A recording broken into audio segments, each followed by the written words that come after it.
এই ভিডিঅ'টোত আমি আজি আলোচনা কৰিম এটা এডভাৰটাইজমেণ্টৰ ওপৰত যেটো হৈছে ব্ৰহ্মপুত্ৰ ভেলী ফাৰ্টিলাইজাৰ কৰ্পোৰেচন এইটো এটা চেন্ট্ৰেল পিএছও সো এডভাৰটাইজমেণ্টৰ ডিটেইলছ ওপৰত এতিয়া ডিসকাস কৰিম আৰু কোনোবা এলিজিবল ক্যান্ডিডেট থাকিলে আপোনালোকে নিশ্চয় এপ্লাই কৰিব ঠিক আছে ভিডিঅ'টো আৰম্ভ কৰো আহক Hi everyone so এতিয়া আমি ডিসকাস কৰিম যে এই এডভাৰটাইজমেণ্টত কি বিচাৰিছে ইয়াৰ এজ ক্ৰাইটেৰিয়া কিমান qualification ki bicharise last date ketia Brahmaputra Valley Fertilizer Corporation Limited etu eta central PSU hoy CPSC under Ministry of Chemical and Fertilizers etu apnar agote SFC boli koisil Hindustan Fertilizer Corporation Limited aru bortoman etu BBFCL namrupot ase aru namrupor apnaloke jani Dibrugarh district under hoy to namrupot ase So, ahokson sao yat ki bicharise prothomote The company invites applications from Indian nationals for the following post. Yat jikono all over India basis apply koribo pari. Prothom to post hoise senior personnel officer E3 level. Aro eta ase post unreserved category. Scale to dise apnalogor 24,900 pra adi kori 3% increment aro last of apnar 50,500. Minimum gross emolument hobo 78,000 approx final no hoy approx aro apnaloke sabo pare job requirement ki hoy responsible ki thakibo for a job of the personnel department including recruitment selection pay fixation performance management handling of personal details of the employees disciplinary action IR matters and welfare etc আৰু ইয়াতে maximum age দিছে আপোনাৰ 48 years আৰু cut off date টো হৈছে 1st December 2021 আৰু educational qualification experience everything cut off date হ'ব আপোনাৰ 1st December 2021 excluding training period if any যদি কোনোবাই ট্ৰেইনিং কৰিছে অকল apprentice কৰিছে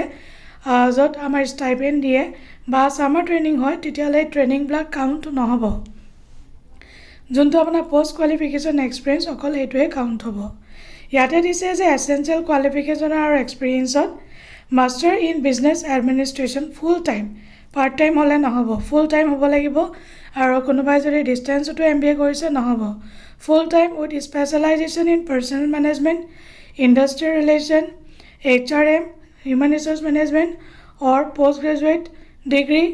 diploma full time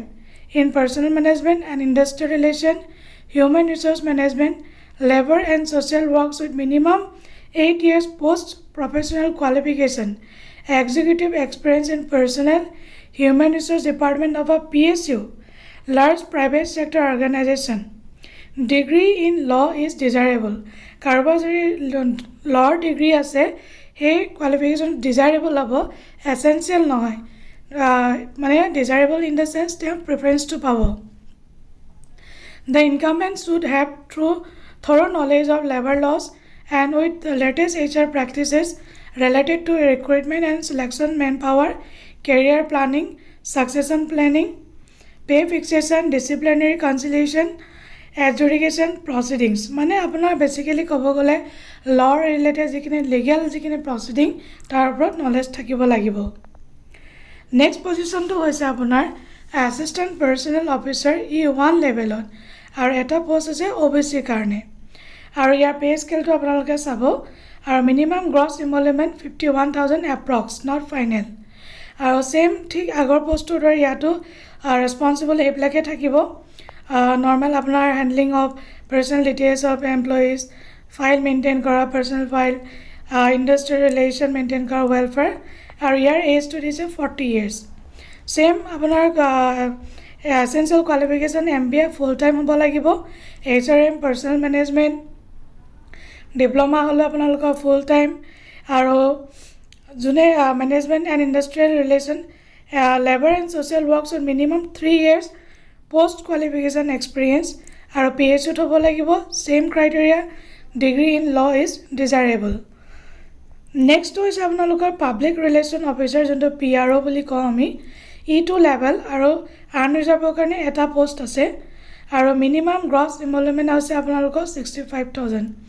basic pay আপোনালোকৰ কিমান হ'ব 20,600 পৰা ইনক্ৰিমেন্ট 3% হয় লাষ্ট 46,500 same condition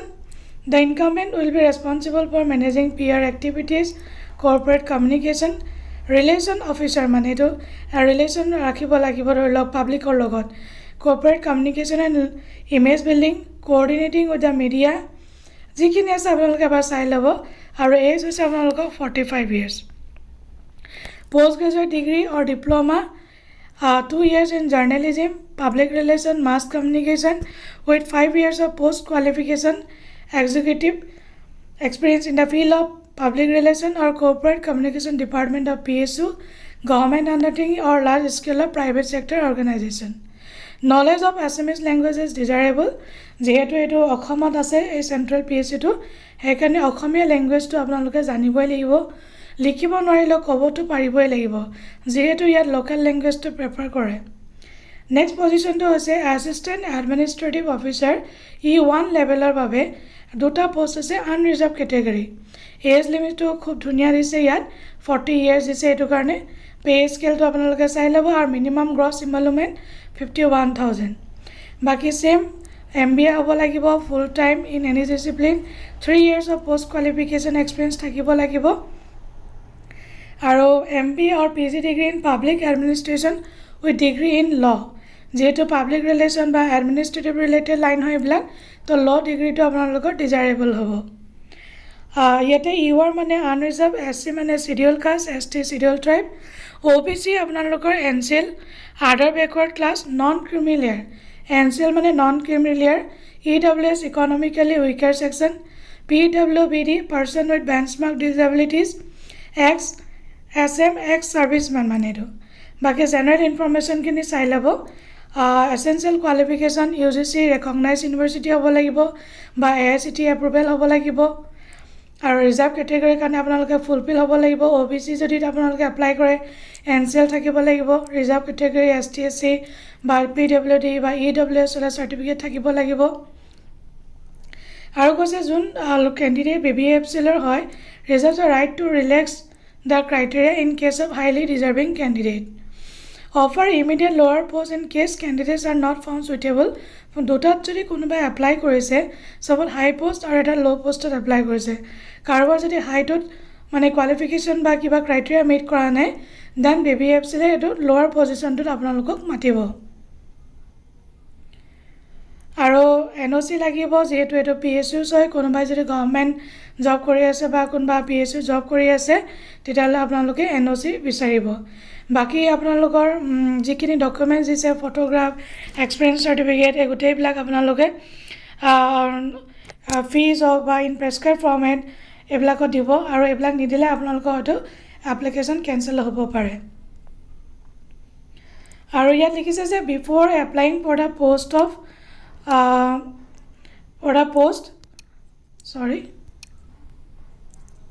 एक सेकंड होगा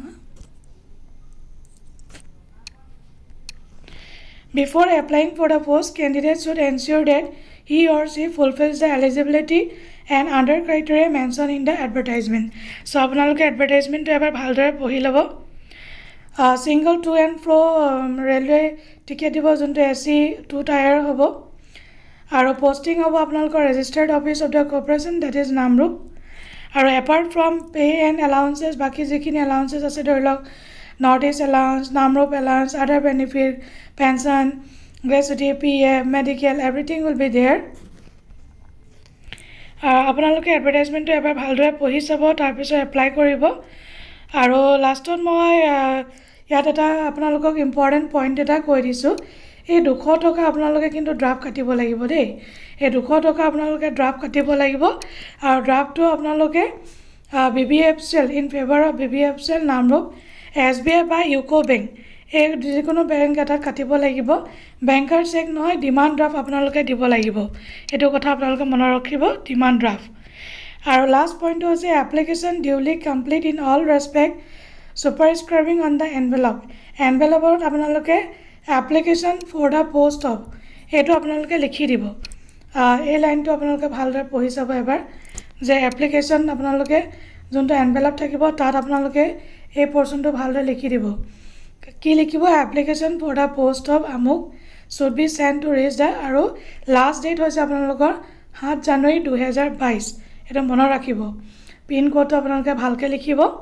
চ' এইখিনি হৈছে এডভাৰটাইজমেণ্টটোৰ ওপৰত কোনোবা যদি কোৱালিফাইড কেণ্ডিডেট আছে বা যাৰ কাৰণে এই চাকৰিটো আপোনালোকে ভাবে এলিজিবল দেন আপোনালোকে এপ্লাই কৰিব পাৰে এনিৱেজ ফৰ ৱাচিং the video' thank you so' much for ৱাচিং the video' and of course thank U for joining মি আৰু যিমান পাৰে আপোনালোকে ভিডিঅ'টো শ্বেয়াৰ কৰিব কাৰোবাৰ যদি চাকৰিৰ প্ৰয়োজন আছে তেওঁলোকক যাতে আপোনালোকে সহায় কৰে okay then good night and thank you so' much again